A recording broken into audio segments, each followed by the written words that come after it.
Good afternoon. The subcommittee will come to order. Thank you all for being here today for this oversight hearing on the challenges and needs of the Department of Veteran Affairs Police Force and how Congress can support them in fulfilling their critical mission. Before we proceed further, I ask unanimous consent for Representative Morgan Luttrell to participate in this hearing. This week we celebrate Police Week, and I am grateful for the opportunity to highlight our brave men and women in uniform. VA police do critical work to ensure our nation's heroes safely receive the care and benefits they have earned. I would like to take a moment to say thank you to the current and former VA police and other first responders who have joined us today. I'm excited to welcome Chief Soto and Chief Chester, along with former VA Police Officer of the Year, Mr. Hunt. The VA police play a vital role in ensuring the safety and security of VA facilities, employees, and the veterans they serve. In fact, many VA police are veterans themselves. The stakes are high, and VA police face unique challenges that make it hard for them to carry out their duties.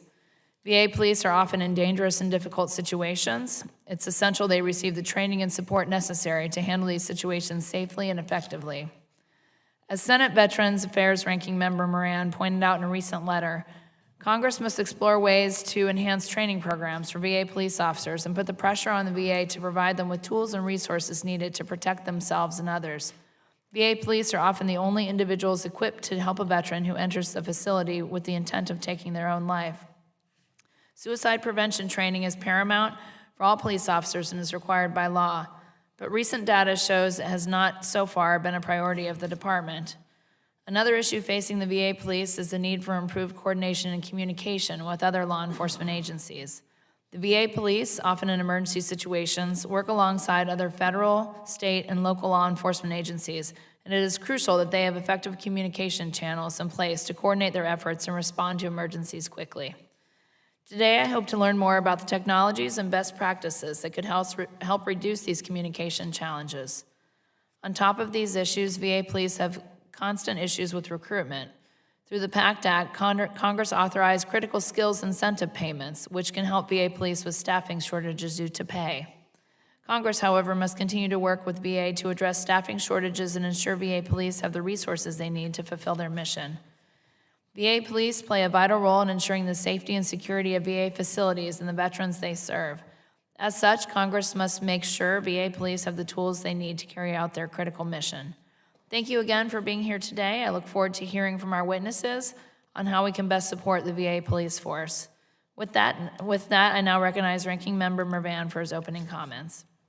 Thank you, Chair Kiggins. I appreciate the opportunity to discuss the issues impacting our VA police officers and other essential security staff. This hearing is very timely considering it is National Police Week. I want to start by thanking those first responders, active and retired, that are here today. Thank you for your dedication to keeping our veterans, caregivers, and VA staff safe day in and day out. And the VA police have an important duty and great responsibility in protecting veterans and the VA providers. They also play a key role in ensuring VA facilities are a welcoming community for every veteran.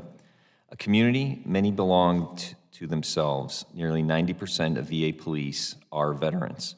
This committee has led several hearings and roundtables in recent years to discuss the challenges facing the VA police force. However, it is long overdue that Congress takes the feedback we have received and creates solutions. For example, over half of the medical facilities surveyed in fiscal year 2023 by VA's Office of Inspector General reported a severe police shortage. That's 73 facilities. These significant shortages have persisted since at least fiscal year 2018 and partially driven by disparities in officer pay and benefits. Based on exit survey data from 2021 and 2022, nearly 30% of respondents departed the VA police service due to pay and benefit issues. Today, our VA police force, our police officers, are still not treated equitably with their other federal law enforcement counterparts. The bipartisan H.R. 1322, the Law Enforcement Officers Equity Act, takes steps towards creating that equity in granting these dedicated federal employees their earned retirement benefits. VA stands to create a significant gap in institutional knowledge and expertise at the hands of resolvable issues like pay and benefits. That is extremely distressing considering our veterans and VA providers rely on adequate security in order to access care and perform their responsibilities. I urge my colleagues in the Committee on Oversight and Accountability to work with me to advance this bill. Further, oversight performed by the Government Accountability Office and VA's Office of Inspector General have identified serious deficiencies in risk management efforts and actual physical security outcomes. Both entities have indicated that the VA lacks a comprehensive security strategy. VA also has a convoluted and decentralized governance structure. This has led to a lack of understanding of what is required of both frontline workers and security administrators. VA has reportedly begun the process to develop these documents, but we have not yet received an update or plans of implementation. Recent events, such as the tragedies in Atlanta and Kansas City, underscore the need for increased attention to policies, regulations, and trainings so we can strengthen VA security. I am extremely concerned about the reports that only 1/3 of VA police have completed their required suicide prevention training. This Congress, this subcommittee, has considered legislative proposals to update weapons detection technology at VA facilities across the enterprise. I have been and continue to be supportive of the efforts to create a safer VA. However, I believe these proposals must be driven first and foremost by veterans and what they need to help them feel safe at VA facilities. We should also ensure that veterans feel that they can access their care with ease. We need to work with VA providers and security personnel to understand what solutions will empower them to perform their job fully and safely. Finally, we must study and incorporate best practices into VA security strategies. I look forward to hearing from the healthcare providers, the organizations here today, on these efforts. This week, we learned that VA has taken steps to start piloting this technology at VA medical centers across the country. While I support VA taking proactive steps to improve safety and security at its facilities, I am concerned that this is the first time we're hearing about this pilot. To my knowledge, VA has not yet brought veterans along with this change either. I look forward to sitting down with VSOs to hear what veterans want and need to make them feel safer at all VA facilities. I urge the VA to do the same. Thank you, and I yield back. Thank you, Ranking Member Mervan. We will now turn to witness testimony. Testifying before us today on our first panel, we have from the VA Mr. Alfred Montoya, the Deputy Assistant Undersecretary for Health Operations at the VA. We have Mr. Troy Brown, Senior Security Officer at the VA. We have Ms. Brady Soda, the Chief of Police, Little Rock Veteran Affairs Medical Center. Mr. George Chester, Chief of Police, Detroit, Michigan Veterans Affairs Medical Center. And from the AFGE, the 2012 VA Police Officer of the Year, Mr. Brian Hunt, AFGE President Local 2384.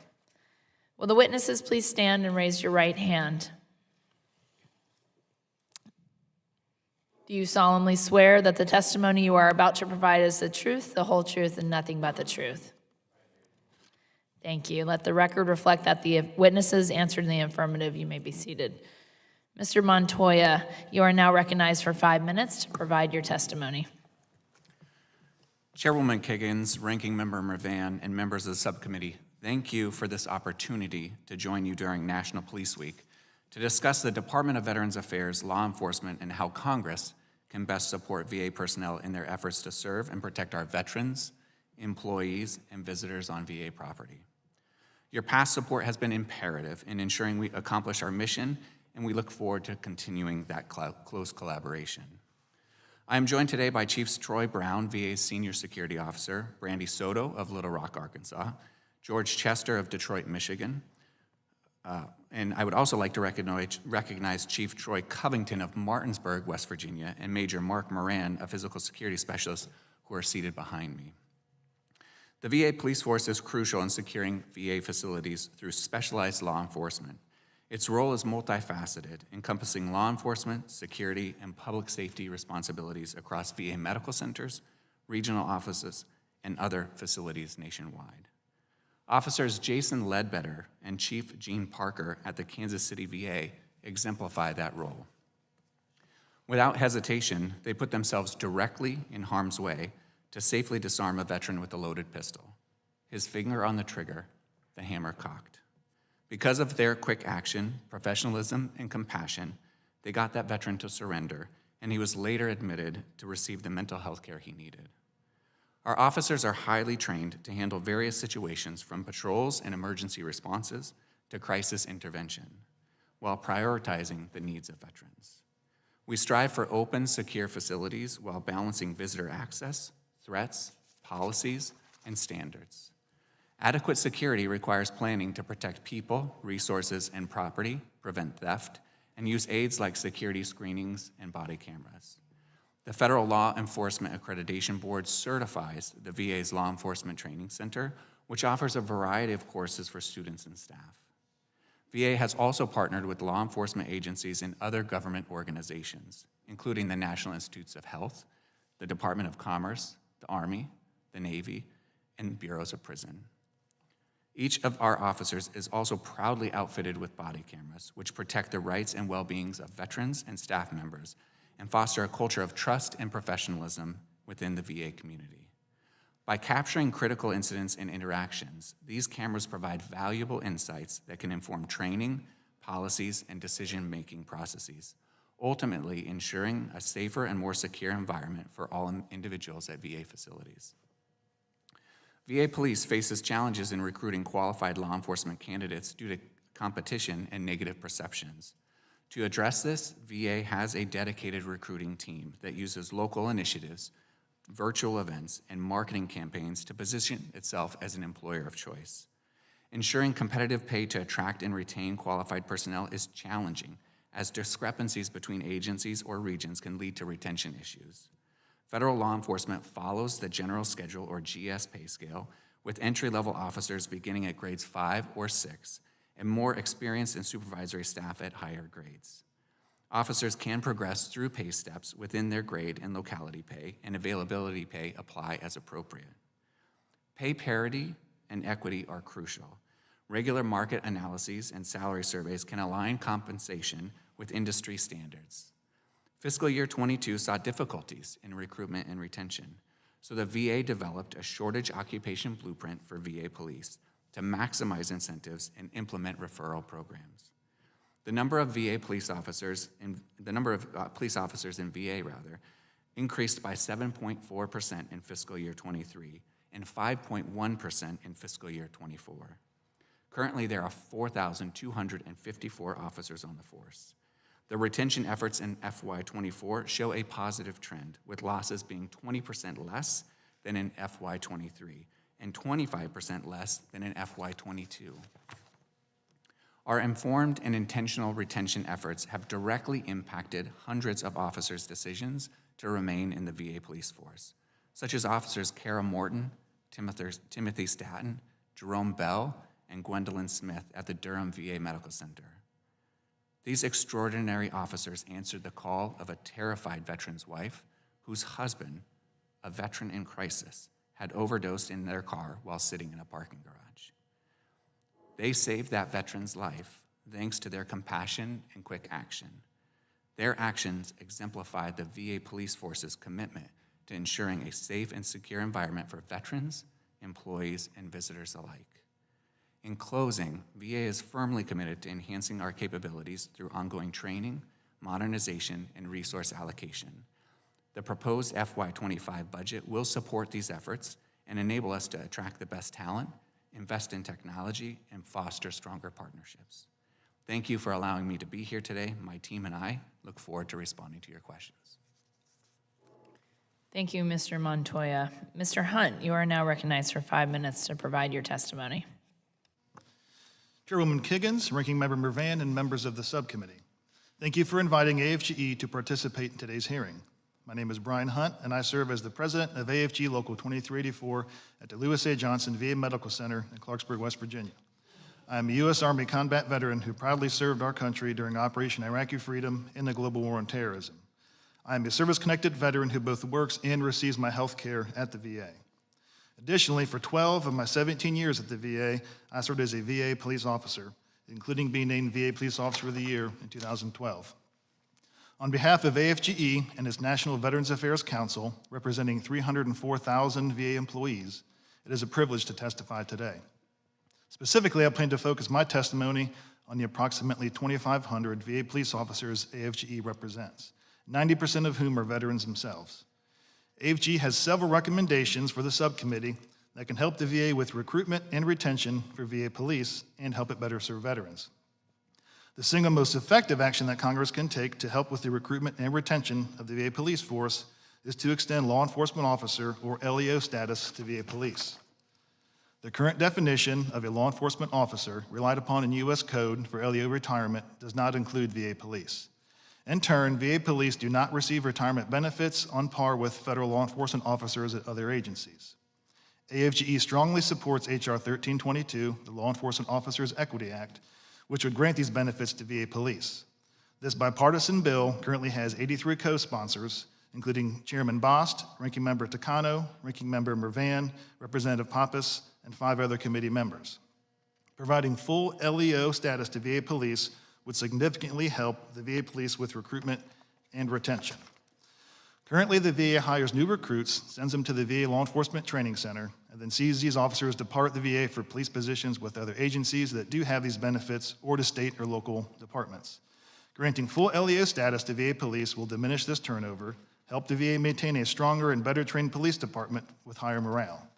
Additionally, it is important to note that at a hearing before the subcommittee a year ago, Tracy Therrett, the VA's Chief Human Capital Officer, stated the VA very much supports the Law Enforcement Officer Equity Act.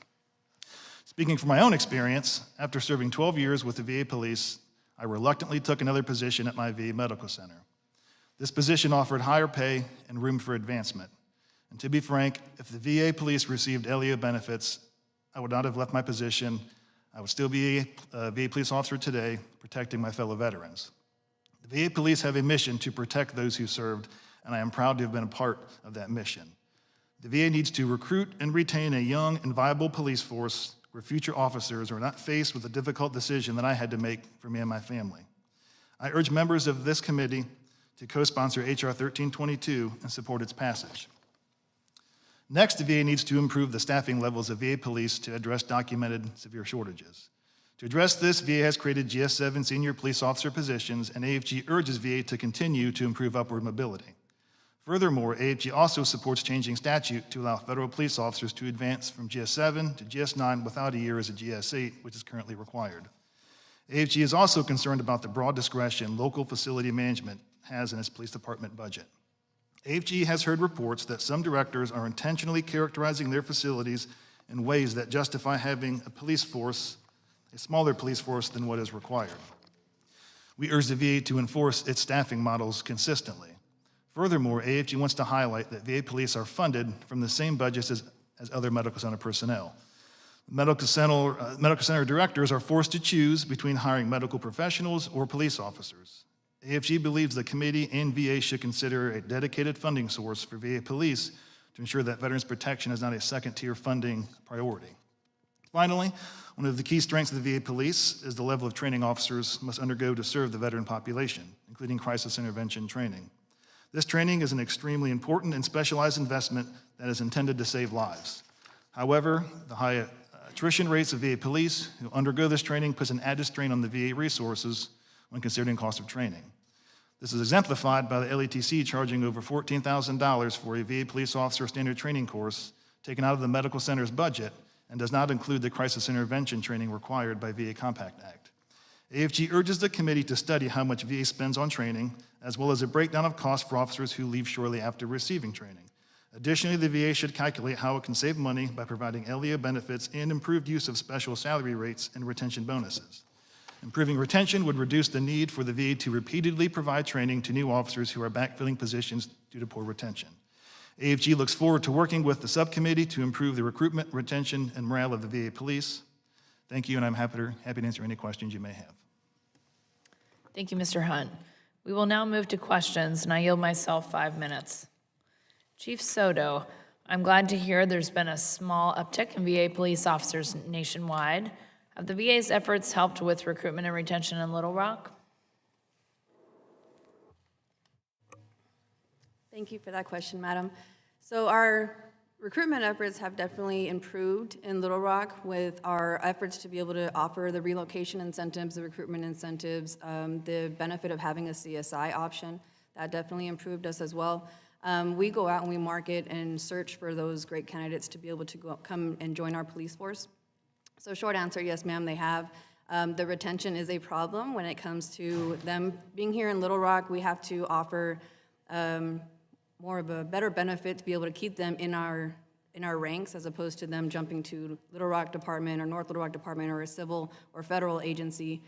Part of the argument that Mr. Hunt, I definitely appreciate that, and what Ranking Member Marvin specified when it comes to retention and retirement. That's a very, very important tool that we need to be able to keep them on board, as well as training, giving them their training. It's a benefit for us in Little Rock because we have LATC, the Law Enforcement Training Center, right next door. So we're able to give them our, with the support from our Medical Center Director, we're able to give them the opportunities to go and be trained at the Law Enforcement Training Center. Is the VA police force having the same problems that some of our civilian police forces have, where they're kind of robbing or trading with each other for positions? Are you in the mix?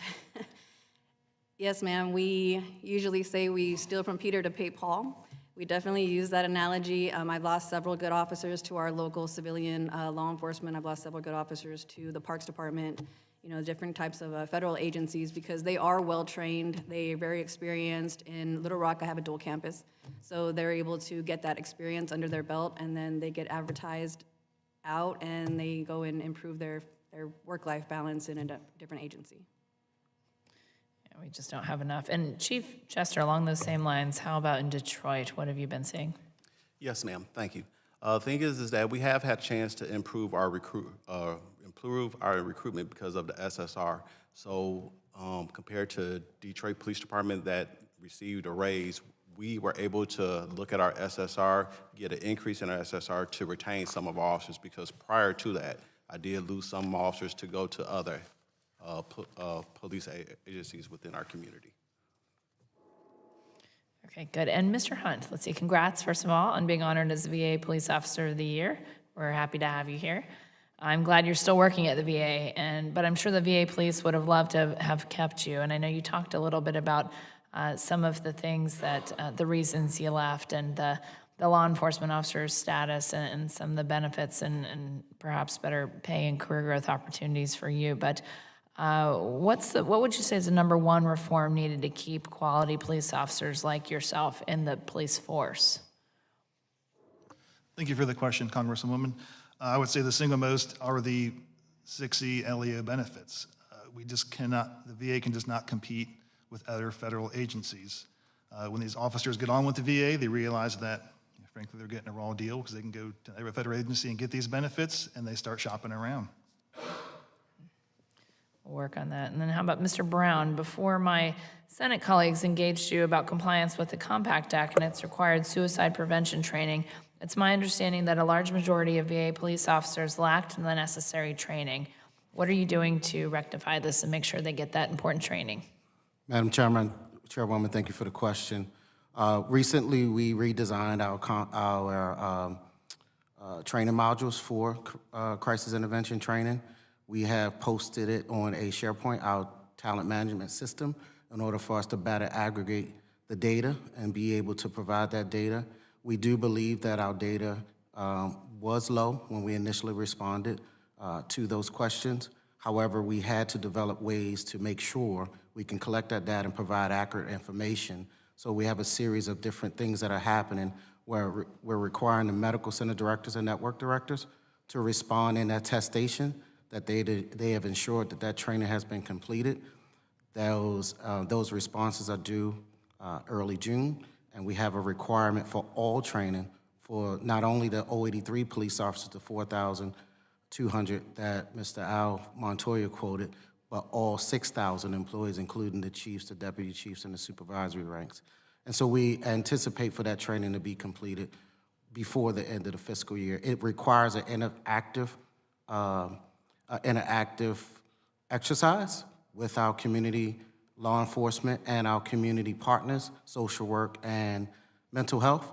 And so while many police officers have completed the training, the modules, they are coordinating the effort to get the community engagement interactive exercise completed as well.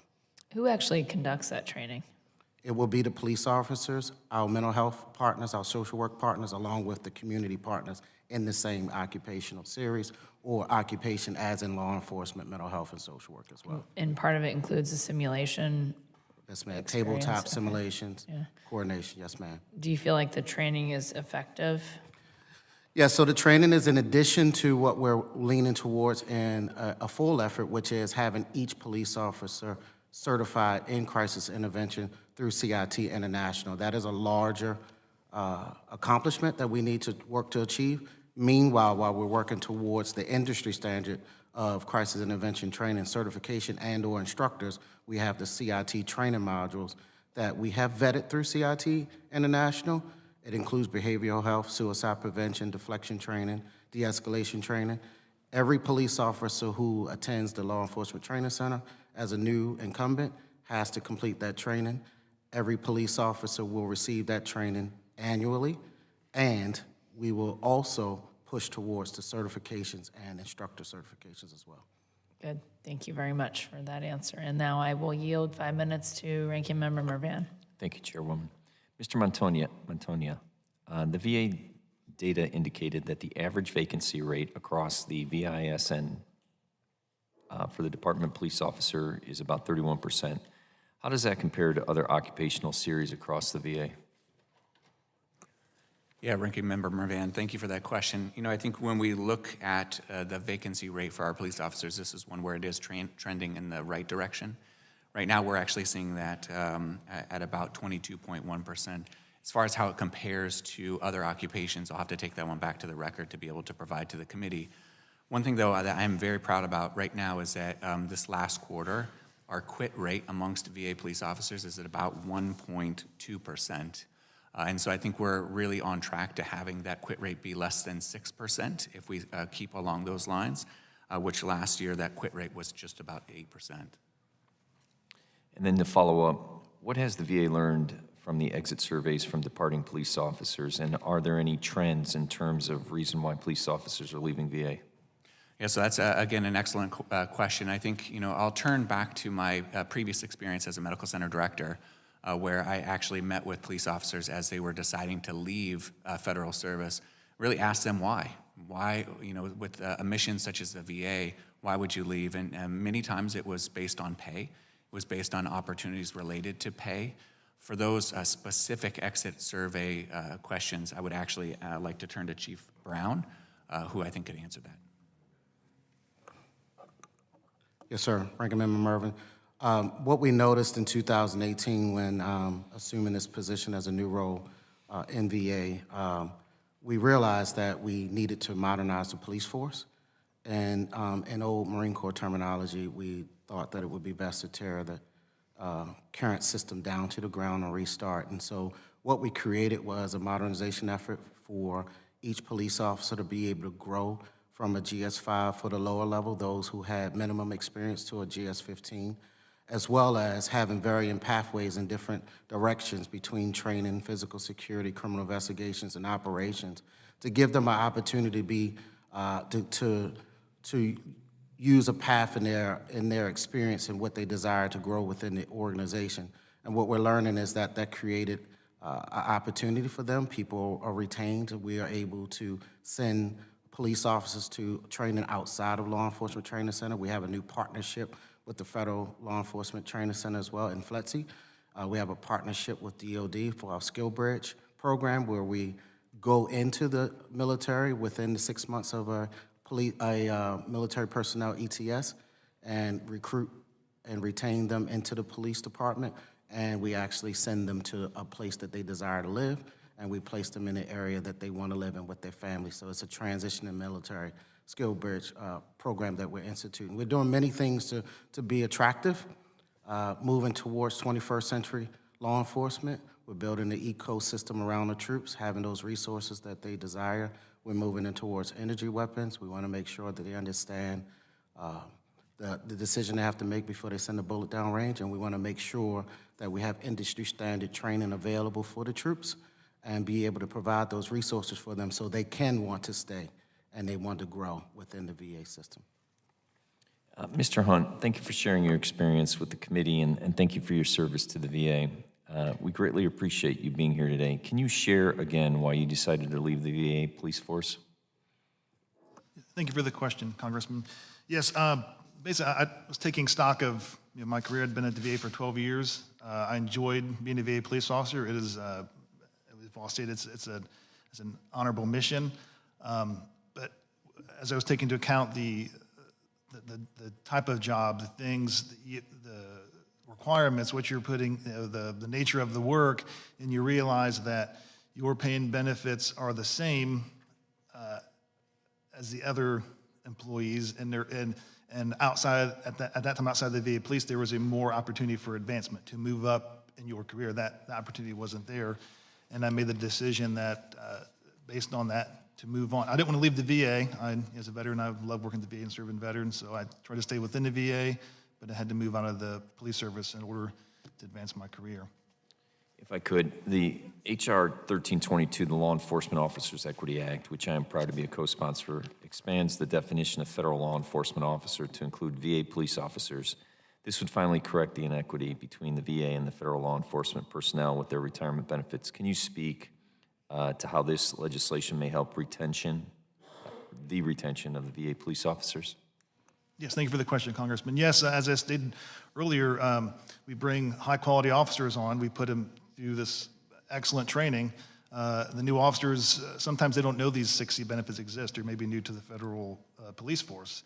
They get on the VA police, we train them, we season them, and then they come to realize, like I said earlier, that they're kind of getting a raw deal because their other federal officer counterparts are receiving these other benefits that they do not, and then they begin looking to those agencies.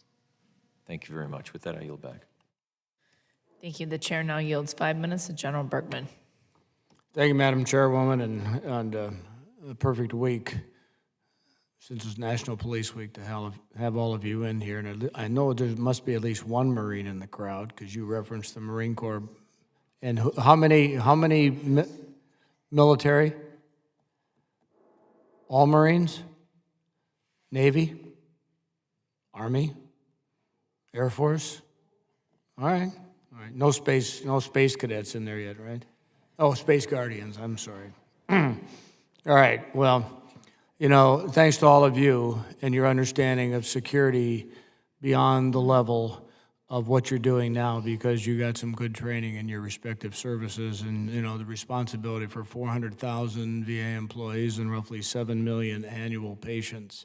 I'm not going to be parochial on this, but I want to use as an example Lower Michigan. So, Chief Chester, you're at Dingle, yes? Or you at Ann Arbor? Detroit, sir. John D. Dingle. Dingle, okay, so you're at Dingle, you're downtown Detroit. We've got Ann Arbor, VA, we've got Battle Creek, and we got Saginaw in the lower peninsula. Okay, we won't even talk about Iron Mountain because, that's a long distance. When it comes to your ability to recruit and, more importantly, retain, let's assume for the sake of discussion here that you get a good police officer who, let's say they're at Dingle and they want to move. They want to go up to Saginaw, or they want to go to Battle Creek, or they want to go west. Do you have the ability to transfer people? Is there a program that exists? Again, this is more about retention than it is anybody else. Is that a real thing, or do we need to consider making it a real thing, or how's that help you? Yes, sir. That is a real thing, and we do have officers that transfer. If I have a vacancy, I would post it. Thing is that they can apply, or we do have a direct hires where we can do a direct hires where that person can reach out to us and submit their resume. I can look at it, and then from there, it is submitted to HR, is where they do a resume review, and if they meet that criteria, they can transfer to our facility. And I'm not sure if Mr. Montoya has something else that he would like to add. Yeah, so General Bergman, it's always good to see you. So we do have those authorities in place right now to be able to move officers, should they wish to, from facility to facility across VA. When you do that, And when you talk about standardization of training, standardization of procedures, if they went from, let's say, Dingle to Ann Arbor to Saginaw to Battle Creek, using that example, would they see the same SOPs? Yeah, so they generally would see the same SOPs, and I think what's great about this example that you're using as well is that the organizational structure from VA Police to VA Police Department is the same, right? And so that is a standardized approach that Chief Brown was able to roll out and really push across all VA police departments across the country. So how do we then, if we can transfer within, and you've got your if you will, your career force, are we able to be, where are the limiting factors in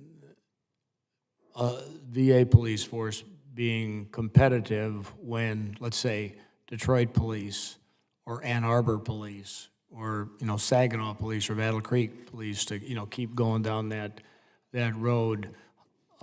Are we competing, are we losing people to those police departments? Yes, sir. As we are, thing is that we do lose people to those police agencies because part of the issue is, just say for instance, with a Detroit Police Department, they go from a starting entry pay to top pay within 5 years. With us, there is the steps where it takes almost 18 years to get to a step 10. So that is part of the issue also. So like we may have a new officer that comes on before he reached top pay to a GS6 step 10 is 18 years. For a Detroit police officer, for him to go from entry level to top pay is 5 years. That is part of the issue. So that's why we're losing some of our police officers that come on board. They get well trained, they're highly marketable, but then they go to some other agencies where they can reach top pay in 5 years. Okay, well, thank you. I see my time is about up. I think we may have an opportunity in using the 4 examples of the VA hospitals to do kind of a comparison with recruiting and retention when it comes to competing with the other law enforcement agencies. With that, thank you again for all you do, and still doing it with a smile on your face and helping those vets. And I yield back. Thank you, General Bergman. The chair now yields 5 minutes to Mr. Pappas. Thanks very much, Madam Chair. It's good to see you all here. Thank you all for your service and for what you do for veterans each and every day. Mr. Montoya, thanks for your testimony here. And I have to say, you still have a lot of fans in New Hampshire. We're grateful for the job that you did at the Manchester VA. And I think you have a unique perspective here to offer, and it came out in that last exchange, just as someone who's been a medical center director, who has worked with a variety of different personnel at VA, including our police forces. And so we appreciate your contributions to this discussion. Mr. Hunt, maybe I could turn to you, and I think what you provided the committee was perhaps one of the best examples of just testimony on the unique role of the VA police force. And I'm wondering if you could chat a little bit more with us about the training that prepares recruits to come into this unique situation. Do you feel that it's adequate, and are there any other tools that Congress can help provide as we think specifically about the issue of veteran suicide to help equip our VA police officers with what they see each and every day? Thank you for the question, Congressman. Yes, the thing that comes to mind for me are mental hygiene hold orders. Those vary by state. In West Virginia, for example, where I worked, if there was a suicidal veteran and the staff reports to me as a police officer or even other staff, hey, this veteran, he's threatening suicide, he's leaving, he's walking out the door. I do not have as a VA police officer or any police officer really in West Virginia, have the authority to stop him from leaving, and neither do the staff. So, because in West Virginia specifically, it requires a mental hygiene order from a mental hygiene commissioner. Once that's issued, then we can go intervene with the veteran. But at that point, there may have been a tragedy may have taken place. So if there was some type of legislation that the VA could use VA-wide, how to handle hold orders for suicidal veterans, I think that would be a great tool for the veterans, the police, and the staff. I appreciate that. And you mentioned in your testimony the expense of sending new officers to the Law Enforcement Training Center, and that's a cost and an investment that's lost if an officer leaves say within the first few weeks or first few months of their service. And I'm wondering if it's reasonable to believe that other investments, like in retirement benefits, some of the other provisions that you mentioned in your testimony, are smart with respect to the retention issue that we're struggling with. Thank you for the question, Congressman. Yes, I would. The short answer is yes. Higher retention rate equals less money being spent on training. And I said earlier that money comes from the VA Medical Center's budget. So the higher the retention at the hospital, the more money the hospital has to spend out of its own budget to send the police officers to be trained. So yes, in my opinion, yes. Yeah. Mr. Montoya, I don't know if you want to reflect on that at all in terms of where we stand with retention in particular. Have we seen any progress being made in terms of the statistics the last few years? Yeah, so Congressman Pappas, it's also good to see you. It's been a long time, but certainly enjoyed my time there up in New Hampshire. So in my oral testimony, I referenced our retention efforts and the work that has happened so far. I actually think that we're doing quite a good job since 2022. When we think back to 22, it was a hard recruitment and retention time for VA police officers. Thanks to Troy Brown and the chiefs all coming together doing the blueprint for VA police, it really allowed us to bring forward those tools that we needed to decrease the retention. And so what we have now is 7.4%. So our police officers increased by 7.4% in FY23, 5.1% in FY24. And when we look at retention in FY24, it showed a positive trend with losses being 20% less than FY23. Now compare that to 22, and it's actually 25% less. And so it definitely shows that the blueprint that has been created along with the recruitment and retention tools is definitely making an impact. Well, thanks for that. And I hope you'd also agree that some of the other provisions that Mr. Hunt talked about, some of the legislation that's pending, could also move the needle with respect to recruitment and retention. Yeah, so the way I look at it, both in my role now and in my previous role as a medical center director, is that you have to use all the tools in your toolbox to be able to recruit and retain your staff. And so whether that be the special incentives or retention or special salary rates, certainly everything that we have available is what we're throwing at the retention issues and recruitment issues that we have. And so certainly anything extra would help towards that retention. Well, thanks very much. And Mr. Brown, you had mentioned about some responses that were due in June. I know I'm out of time now, but just to highlight that I'd certainly be interested in seeing that along with the other subcommittee members here. Yes, Congressman. Thanks very much. I yield back. Yes, sir. Thank you. The chair now yields 5 minutes to Mr. Luttrell.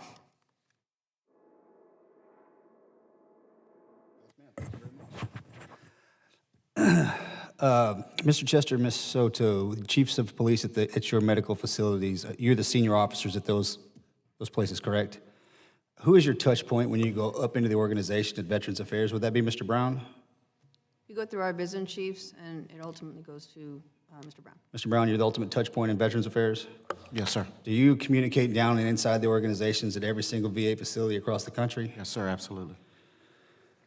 We have, out of 4,500 officers across the country, roughly 1,300 completed the suicide prevention awareness. Yes, sir. When we talk about crisis intervention that they have to perform annually, yes, sir. Do you have the numbers with you on how many officers have completed the crisis intervention program to date? Yes, sir. As I mentioned earlier, every VA police officer, a new incumbent, has to complete the CIT training during the post course, the police officer standardized training course. But if they do it annually, so they have to do it every single year, even the current police officers? Current police officers the hard number is 1,295, which we responded to. Also, we had just 1,295 for suicide prevention. Is crisis intervention and suicide prevention the same thing? It's included in the module, sir. Yes, sir. Our behavioral health sciences and suicide prevention is all combined inside of our law enforcement training center training during their police officers training certification. It's a 400-hour certification course to become a police officer. So at the VA facility that's in my district, I get a lot of feedback from my veterans about red flag laws. Yes, sir. Inside the VA. Who's responsible for creating the red flag laws that exist inside the VA and in each individual medical center? Mr. Montoya? Yes, sir, I'll have to take that question for the record and come back to you. we don't have a name for this specific. So I actually don't know who creates the red flags there. I know exactly what you're talking about in medical records, but I don't know the person that does that. Okay, so because I see this, and I in absolute respect in your services, and thank you for both sides, military and now, and I can only imagine the complexities of everything that you deal with every single day. But when I see the numbers of the absence of training when it comes to crisis intervention, and you're dealing with a veteran in distress, okay, and these red flag laws, and I've been trying to get to the bottom of them myself, and I want to talk to the person directly responsible for creating those regulations. Okay, Mr. Montoya, if you can get me that answer, I'd really appreciate it, because I see a systemic, I don't know if it's systemic, but I see a problem in my area that the red flag law seems to be, once they're hung, they're never unhung. And I have veterans that are sometimes in duress when they're engaging in the veteran community, in the VA facility, and obviously the ones that they're going to engage with are the officers. So if the officers aren't completely trained up on crisis intervention, are they engaging with those veterans correctly? And that is a problem. And I want to make sure that that problem goes away. Does that make sense?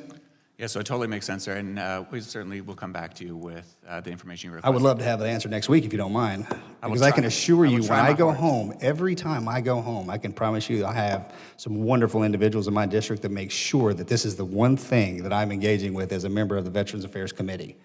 And I want to get to the bottom of this so I can answer their question thoroughly. Absolutely. Because if the red flags is something that, if we don't have a sound, concrete answer on exactly how this is playing out, and it's different in every facility, that's a bad thing.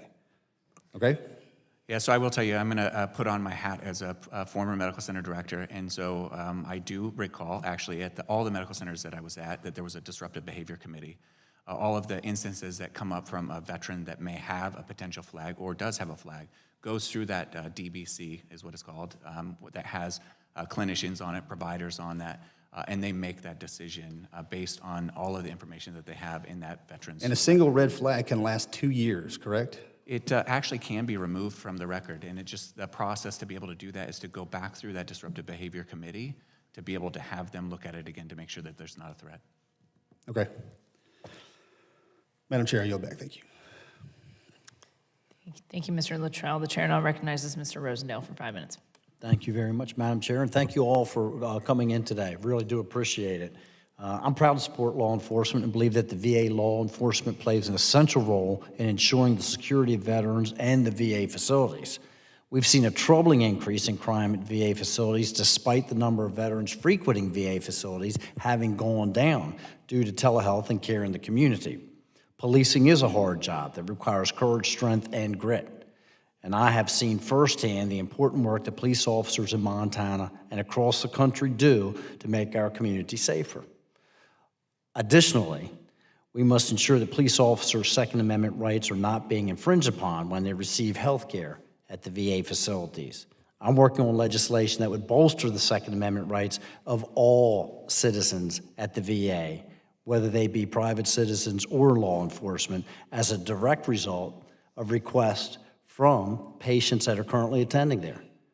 They think that their rights are being infringed upon, and we've recognized that they actually have been. And there's those who would try to make it even more difficult for the patients to be able to feel comfortable in exercising their Second Amendment rights. Mr. Brown, the testimony that you provided mentioned negative media coverage and public sentiment towards law enforcement can deter individuals from pursuing careers in policing. Mr. Montoya also stated negative perception as a major hurdle in maintaining an adequate law enforcement presence at the VA, and I'm sure that this also contributes to the 8% quit rate that you also referenced. So I've just got a couple of simple questions for you, Mr. Brown. Do you think rhetoric calling for defunding the police harms recruitment? The word defunding seems harmful. And Okay. there's a Do misunderstanding. you think that saying, and I quote, law enforcement doesn't protect or save lives, they often threaten and take them? I don't agree. Arms recruiting? Can you repeat the question? Do you think that someone saying law enforcement doesn't protect or save lives, they often threaten and take them? Do you think that that statement harms recruiting? It does. Okay. Do you think saying policing in our country is inherently and intentionally racist harms recruiting efforts? Absolutely. Do you think district attorneys deciding not to prosecute armed robberies and allowing violent criminals to remain on the street, arms recruiting? Absolutely. Okay, I really appreciate that. Would you also agree that it's reprehensible that these are all quotes and actions that have been taken by prominent Democrat politicians in the past few years? I would agree with politicians. We should be praising law enforcement, not tearing them down. Mr. Brown, I've heard several complaints that when VA medical centers spend tens of thousands of dollars to send new officers to a law enforcement training center in Arkansas, if they do return to the same medical center, the VA medical center at all, they are often dejected and looking for another opportunity. Do you think that law enforcement training center is somewhat responsible for VA's abysmal retention stats? Yeah, I'd like to respond. Thank you for the question. We have recently looked at the Law Enforcement Training Center, partnered with them as our educational institution, modified the training institution. In FY25, we will have them expand their territory from Little Rock to other parts of the country where training is needed. And when that team goes out to those areas, we have reduced the amount of expense or cost to the course. Sure. So do you think that rather than just going out and building a new mousetrap, if you will, that if there's adequate or equal training can be undertaken in other parts of the country, that's easier for officers to attend and less costly for the VA medical centers to send them to? Shouldn't that be able to be utilized?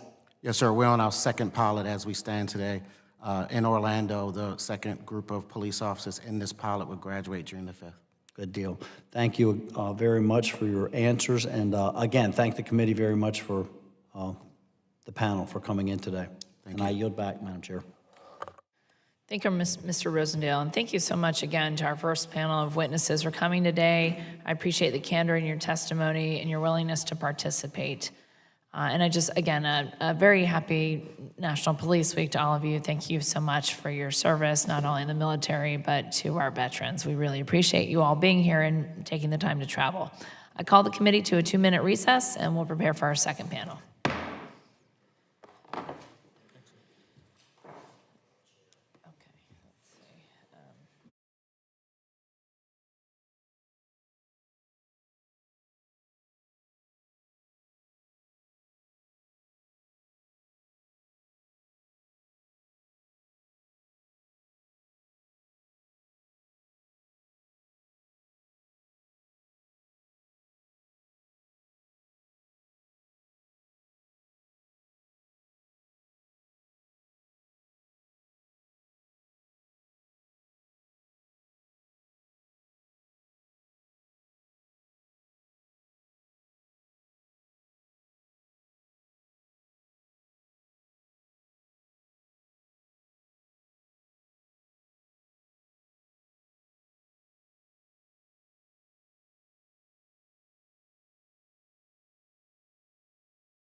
Thank you again for our panel for being here today. Testifying before us on our second panel, we have Mr. Kapua Conley, the Regional President of Centera Healthcare based out of Hampton, Virginia. Mr. Chuck Dowd, the Vice President of the Public Safety Broadband Technology Association. And Mr. John Retzer, the Assistant National Legislative Director for Disabled American Veterans. Will the witnesses please stand and raise their right hand? Do you solemnly swear that the testimony you are about to provide is the truth, the whole truth, and nothing but the truth? Thank you. You may be seated. And let the record reflect that the witnesses answer in the affirmative. Mr. Conley, I appreciate you coming here from Hampton Roads. You are now recognized for 5 minutes to provide your testimony. Thank you, Chairwoman Keegans, members of the committee. Thank you for the privilege of addressing you today on one of Centera Health's top priorities, the safety of our employees, patients, and all the visitors who walk into our facilities. My name is Kapua Conley, Regional President for Centera Health. Centera is an integrated delivery network with 12 hospitals in the Mid-Atlantic, a health plan and more than 30,000 employees. Our largest hospital is a Level 1 Trauma Center just miles from Naval Station, Norfolk, and we serve many active duty veterans and their families. Keeping our employees, patients, and visitors safe is a responsibility we take very seriously, as you will hear from my comments today. From my perspective, security is both a feeling and a reality, and they're not the same. Making our employees and patients feel safe is just as important as keeping them safe. The statistics around workplace safety and healthcare in the healthcare environment are staggering. We know that healthcare workers are 5 times more likely to experience violence compared to those in any other private profession. Outside of law enforcement, the emergency department is the second most dangerous workplace. The U.S. Bureau of Labor and Statistics found that healthcare workers account for 73% of injuries from workplace violence. The threat to nurses, physicians, and other healthcare workers has been on the rise since 2011. Those statistics are a reality on the front lines of healthcare. 64 handguns, 1,204 knives, 158 box cutters, 84 tasers, and 2 machetes. This is an inventory of weapons intercepted at the doors of emergency departments in just 2 Centera hospitals within the past year.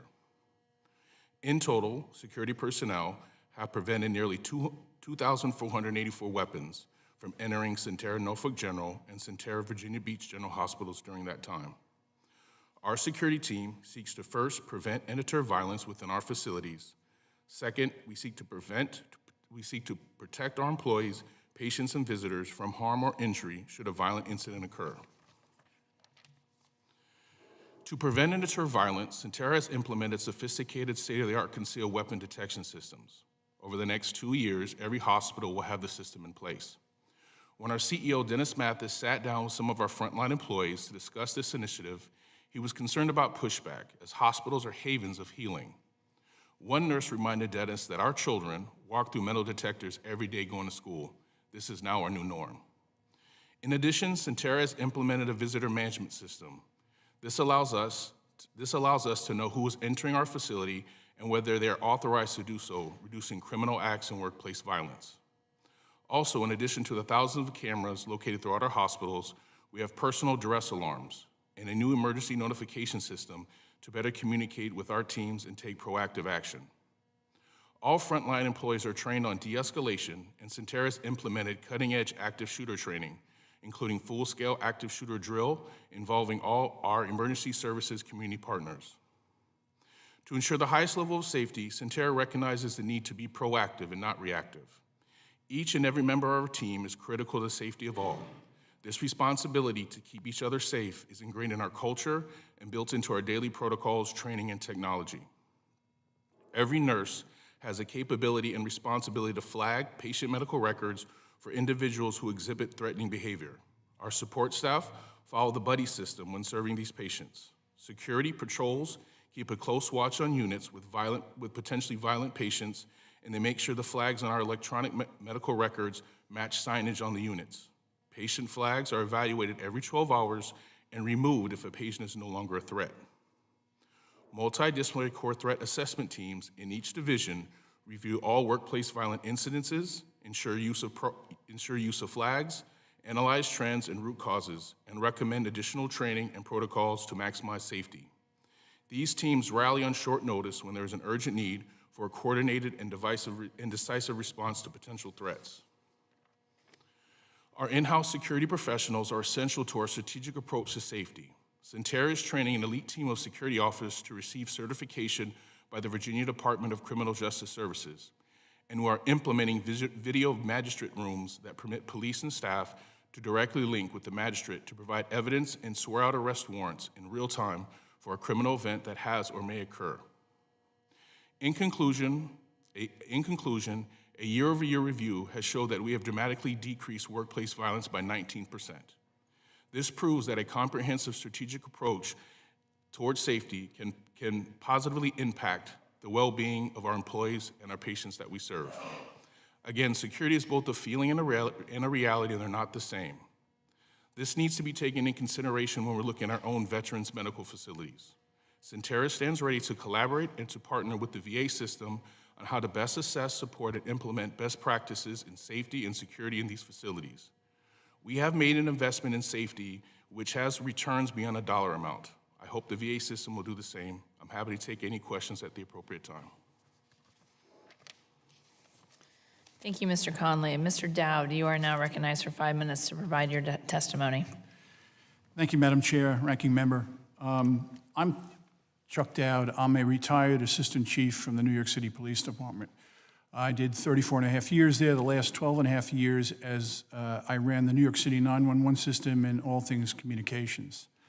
I am now a part of the Public Safety Broadband Technology Association, which is comprised of the nation's leading public safety executives and associations of all professional backgrounds. Of our leaders all include extensive experience with and knowledge of technology related to public safety. Our diverse group of executives understand public safety needs and requirements, and most importantly, in the context of this hearing, those related to public safety communications. In 2012, Congress passed legislation to create a nationwide public safety broadband network. That is known as FirstNet, and it exists today. It is run and managed by U.S. Department of Commerce and the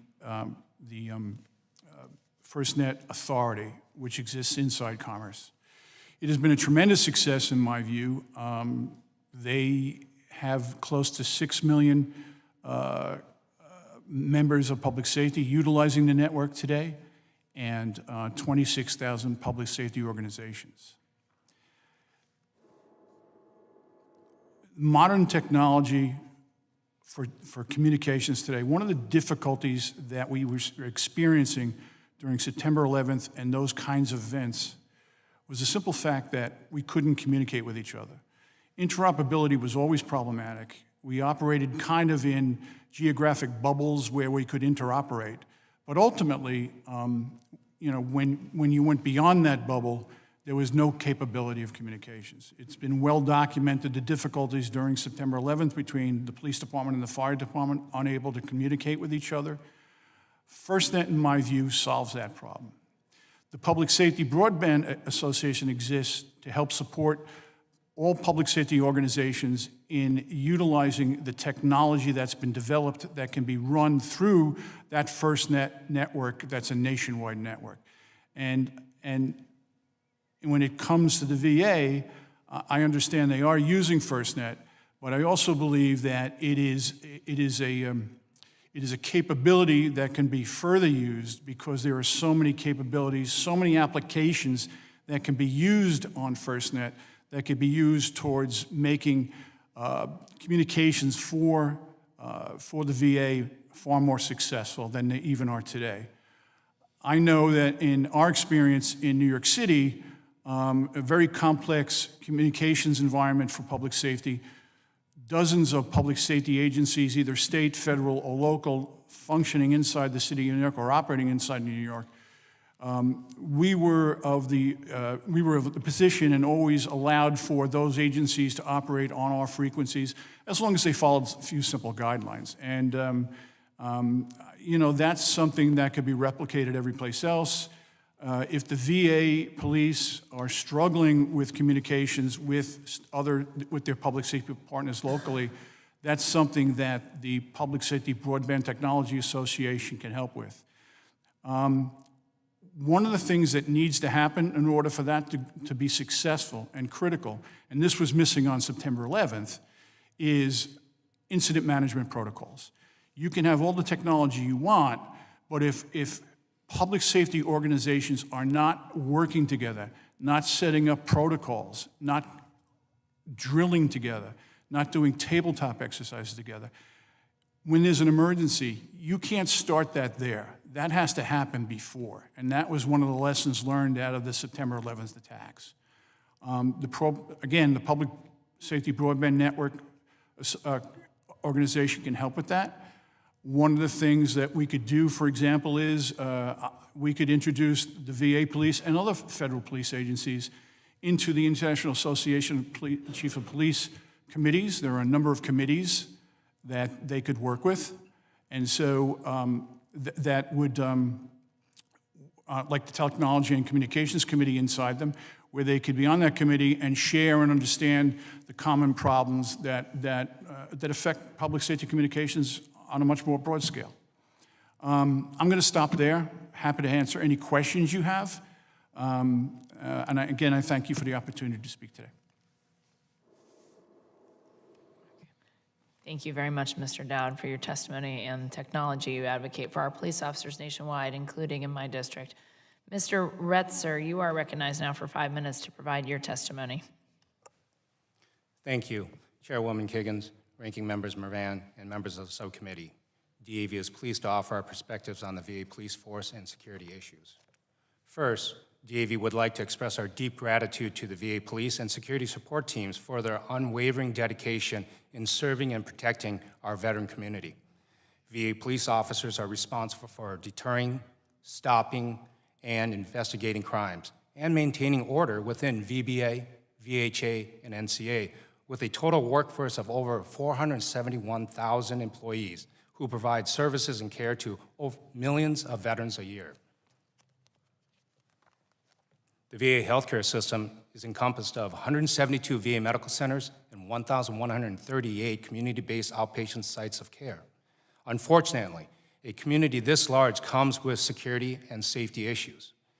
The VA 2023 annual performance plan reported the number of violent crimes committed on VA properties steadily increased year after year, with 3,131 incidences in 2018 and 6,538 in 2021. In February 2023, the VA Office of Inspector General assessed 70 VA medical facilities to determine if they met VA security requirements. The OIG noted VA generally complied with security training requirements and demonstrated general emergency response planning and preparedness. However, it identified multiple security vulnerabilities and deficiencies at the 70 facilities, to include unlocked doors in sensitive areas, insufficient police officers and increased vacancies, and inoperable security cameras. Staffing challenges were considered a significant factor to security issues identified, particularly the lack of visible and active police presence. Having police and security personnel presence at facility entrances acts as a deterrent to crime and comports with overall security of facility. Addressing the increase of violent crimes on VA properties will require oversight, identifying the unique challenges and security weaknesses that exist.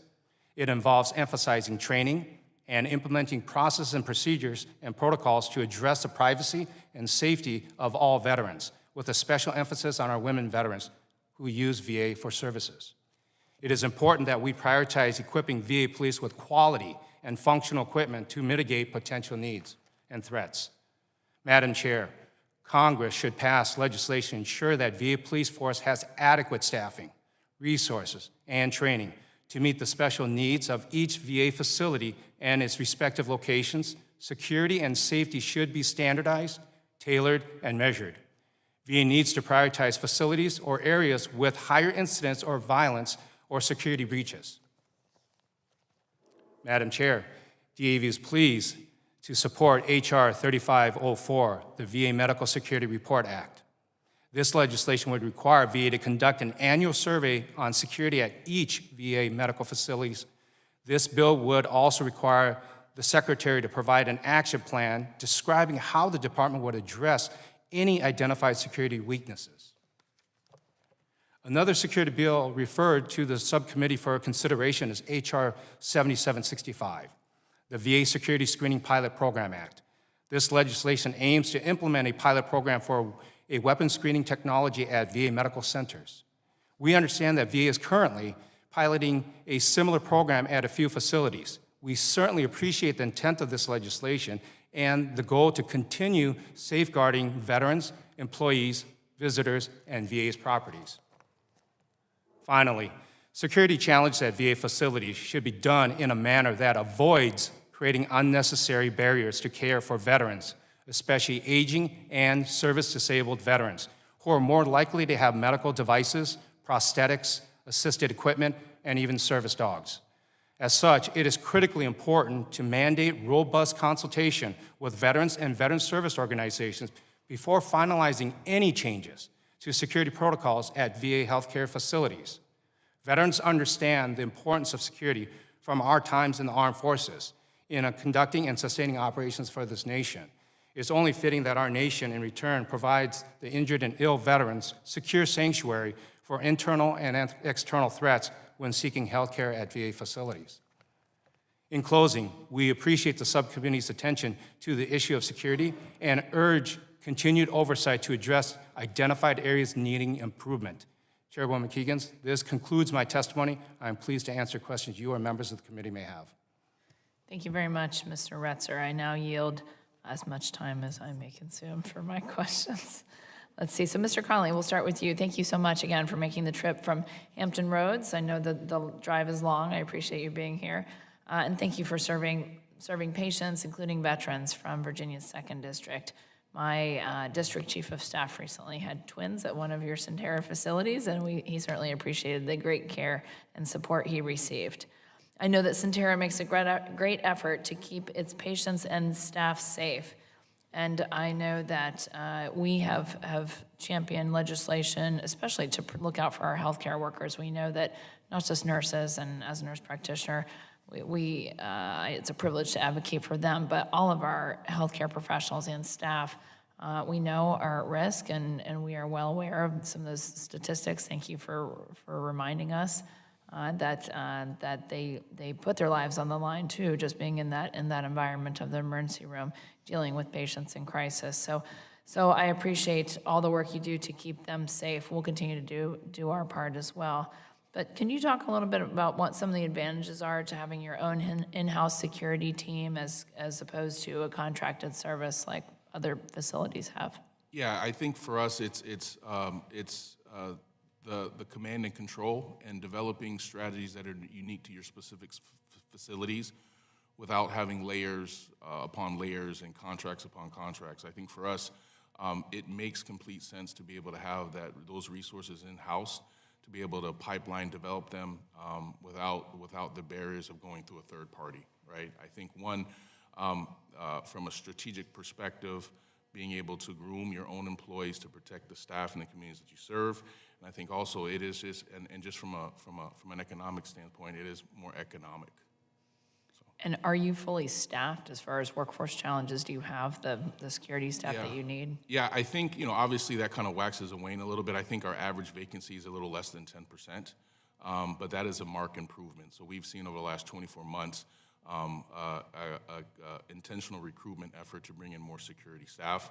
I think part of it was us making sure that we were offering a fair market pay grade, pay scale, but then also allowing individual professional growth within those individual job codes. So I think we've done a yeoman's job in trying to reach out to the community, better understand what their needs are, and we've seen a remarkable improvement with our vacancy rates.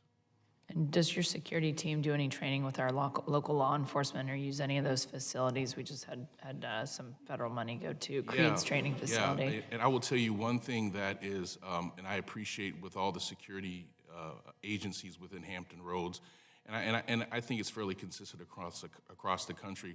At times healthcare can be somewhat competitive. At the end of the day, the security folks are really good at cross-pollinating best practices across different healthcare systems and across different federal agencies. And so I think it's very relationship-driven, but there is a lot of cross-discussion, across communication, and planning together to make sure that there is coordination within the regions that they serve.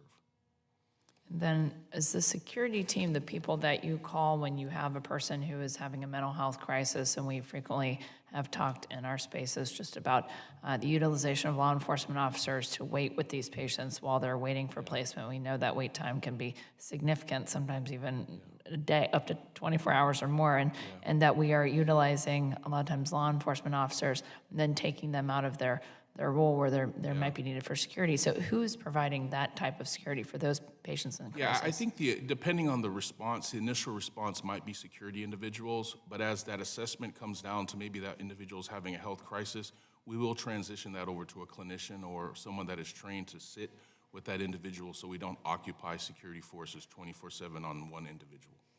And is it your in-house security team that provides, if you did have a patient that was transferred from a jail facility to be inpatient, then might require armed guard? Would that be your security team, or would that be an outside police? Outside agency, That's typically. outside agency. Okay, great. Now, Thank you. we might supplement as needed to ensure the right security level protocols, but typically that is the outside agency bringing in their security team. Great. And then how long is your onboarding process for new security personnel? Typically, they'll probably go through a 6-week orientation. It's on the job. So they'll do the traditional compliance onboarding, and then they're typically buddied with a preceptor for a 6-week time frame, and then reevaluated and assess whether they're able to go off on their own or they need some more additional training to be functional. But otherwise very integrated into the culture of your hospital, and they go through the same orientation. 100% integrated in culture. And going back to your initial question, that is also the value in keeping our security staff our own. It is really about the culture of Sentara and making sure they can reflect our core mission and values. And can you speak briefly just to some examples of technology solutions that have enhanced security at your facility? So, during my statement, I talked about our weapon detection system. That's something we implemented about a year ago. It's an AI-based technology, so it's not your typical metal detector. It actually scanning individuals walking free flow. And so we did implement that about a year ago, and it's been a resounding success, not only from keeping weapons coming in, but the feeling of safety for our employees. They see that, they feel safe. We've implemented a visitor badging system. So anyone coming in must have an ID, and we're able to track that individual as they move through the facility. The eventual evolution of that technology is it will integrate into our EMR. So if a nurse wants to flag someone on the floor, it will come down to the entrance, and that person may not be allowed to come in. So that's an example of technology. We are also right now going through the process of evaluating mobile parking lot cameras with some AI functionality, and integrating that into local law enforcement as well. Good. Very good, thank you. And let's see, Mr. Dowd, I understand FirstNet technology is currently being used in Virginia's 2nd District. Could you tell me exactly where it's in use, do you know? In the VA. Is it at the VA facility, or? It's my understanding it's being used fairly broadly by the VA police. At the Hampton Medical Center? I couldn't tell you which specific locations, no. Gotcha, okay. And let's see, we often hear from VA police officers that they're having difficulty communicating with local law enforcement during emergencies. So can you describe how FirstNet would be used by VA police to solve and resolve this issue? So because it's a ubiquitous technology, it's the same technology that we all use on our cell phones every day, it's completely operable. So it's really not so much about the technology, it's about the protocols that are established between state, local, and the VA police to cooperate together. I mentioned earlier, the problem of September 11th so much was not a communications technology issue as it was an incident management issue. There were no real meaningful protocols in place for police, fire, EMS to interoperate on a major incident. That's changed dramatically around the country. Those types of protocols are available for the VA police. So FirstNet can facilitate that, but you still need to have the outreach and I would suggest from the VA to state and local authorities. You want to do things like participate in, if there are, emergency exercise drills, like mass casualty drills, the VA should be there. And by the way, that would go beyond the VA to other federal agencies as well. Without those protocols, without those familiarities, without have regular contact with your state and local folks, the technology facilitates and makes your situation easier. But without those touch points, you don't want to wait for the emergency to get familiar with your counterparts in state and local, and vice versa. So is that one of the services that FirstNet offers, is helping to establish those protocols and making? No, but again, my organization helps with that. That's something we do. But again, there are organizations like the International Association of Chiefs of Police, Major Cities Chiefs Association. They all can afford opportunities for that type of outreach and assistance. Again, I mentioned, just from a communications perspective, the IACP, International Association of Chiefs of Police, has a technology and technology and communications committee, and it's existed for over 40 years. I know in the past there have been members on that committee from federal entities, and there's no reason why the VA police shouldn't and couldn't have a representative on that. I agree. Let's see, and then Mr. Retzer, one question for you. What sort of things does your staff hear from veterans about security at the facilities they visit, good and bad? Thank you for that question. Our membership, being that they really rely on the VA healthcare, we have, in overall, they're very satisfied with the VA healthcare and also the safety components that are there. As you know, we as veterans, we are accustomed to the world of security. We understand the requirements there. And our officers in uniform, we look at them as peer-to-peer. So they bring that comfort, because we know many of them are veterans themselves. And so that peer-to-peer connection is building that bond, building that culture. We know that they understand our culture. So there's definitely a sense of security that is there. They feel physically and emotionally safe. However, we do have a group of our population that are still challenged with that. That's our women veterans. That is our minorities and LGBTQ+. Obviously, that there is a cultural competency that needs to be educated and trained on, and how to address those issues, along with putting it together with the unfortunateness of individuals now dealing with their mental health, of military sexual trauma, being trauma victims, or even post-traumatic stress disorder issues that they are dealing with. So we really rely on our officers, and they're doing a great job out there. I can tell you, like in Minneapolis VA Medical Center, when I go there, they actually are talking to our veterans, and they're actually, if they're Marines, they're each other, they're doing that thing. So it's really good to see that partnership. They're out there being visible, and that's very important for us. That's great. Good. Thank you so much. And now I yield as much time as he may consume to Ranking Member Mervan. Thank you, Chairwoman. Mr.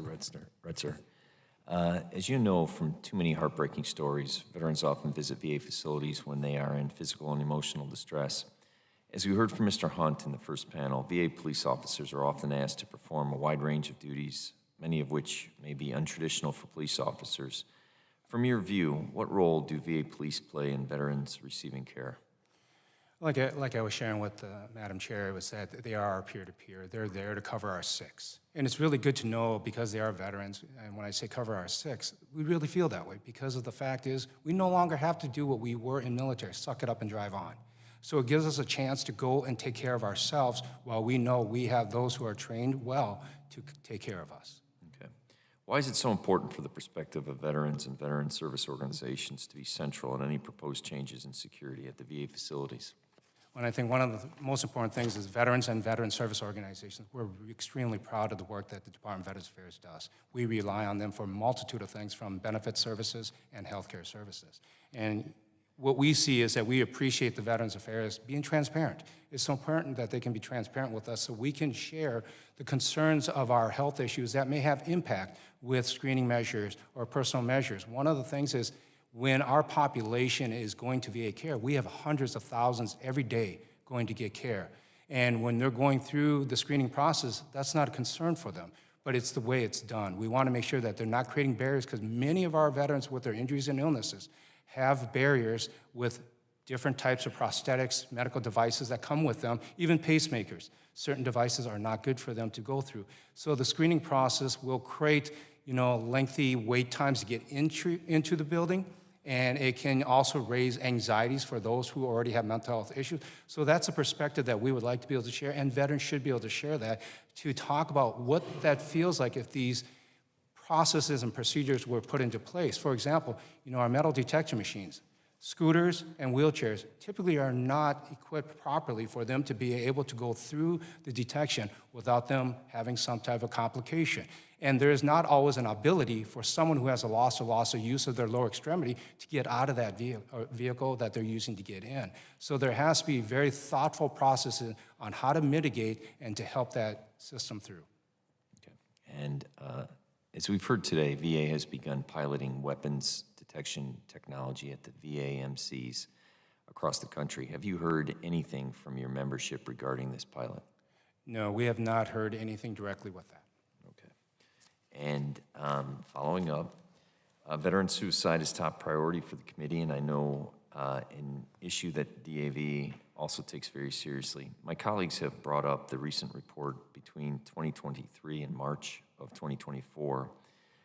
Only 1,297 out of the 4,505 armed VA police officers took to the annual suicide prevention training that is required in the Compact Act. This is less than 1/3 of the VA police. Obviously, that's extremely concerning. Why is it so important to have VA police adequately trained on suicide prevention and de-escalation? It's so important because they are the first responders in many cases. And then they have also the ability within the VA facility, externally and internally, to be roving around, seeing what's going on. They have real-time eyes on the situation. And many times that they are out there, they are the ones that will be able to provide that service to diffuse the situation. Maybe there is some concerns that are happening out in the parking lot where we have abilities to get in. They can be that point of contact to navigate coming in. But then if there are situations, maybe they are getting the training. We hope they continue with their training to involve recognizing individuals with maybe opioid issues. Then they could be there to facilitate if someone was overdosing with Narcan. Those measurable things that could save a life. And at the same time, if there is a crisis going on, they identify through training someone who may be suicidal, that they can grab them, escort them, do that warm handoff to the clinical mental health providers that can take that next step. Okay. And are there any other tools, training otherwise, that could help, in your view, help sustain better outcomes for veterans when they enter a VA facility in the need of assistance? We believe that, the tools and resources that they can do, as long as they don't create any barriers, when there's that human touch there to provide not only the security and safety, but the guidance for them to go in and navigate the system, that is a huge component of what they're looking for. The veterans experience, they want it to be seamless. So any which way that we can to make the process seamless for them and very timely for them is what we're looking for. Okay. And Mr. Conley, thank you for being here to speak to the subcommittee and provide best practices from your hospital. As a former healthcare executive, I recognize your commitment to ensuring the safety of your patients and providers. I understand that across your healthcare system, you have implemented an AI-driven weapons detection technology. How did your hospital administrators and security chiefs decide to implement these tools? Were these steps initiated by your patients, providers, or something else? I think it was a combination of watching our workplace violence incidents increase across the system, and then getting direct feedback from our staff. And their feeling of safety within the walls of the hospital. And so those two factors led to the decision to pilot the programs at Norfolk General and at Virginia Beach General Hospitals, and with the successful pilot, the decision to implement this system-wide. So just the vision of the device. When you go to a baseball game, you walk through. When someone comes to the hospital, is it the same system? Yes. Okay. So it is not a queued up system like a metal detector system. It is a free flowing back and forth system. Do you have to have, where those devices are located, do you have to have security at that device? So with your facility, the number of security that you have, does that put a strain on the ability of the police because you have to have someone stationed at that facility and not patrolling or doing other tasks? How have you managed that, and can you answer that question? Yeah. When we did our concealed weapon detection system assessment, we realized that there's going to have to be additional staff.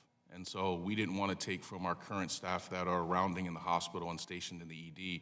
This would be an incremental expense for staffing the equipment 24/7. So your facility actually added security in order to facilitate the technology for weapons detection? Yes, sir. Okay. Do you know at what percentage of increase that cost or over budget, or Yeah, how you plan for that? So for every system, it's a 24-hour system. It's about 4.8 FTEs. So 12 FTEs stand for? employees, full-time Employees. equivalents. Yeah, I'm so sorry. I'm sorry. So you got to figure it's roughly about 5 employees per system. And so if we're gonna locate them within 12 EDs, 5 additional employees per system. So roughly about 60 employees. Okay. And then from my own personal knowledge, because I've never heard of it, you talked about the parking lot cameras Yes.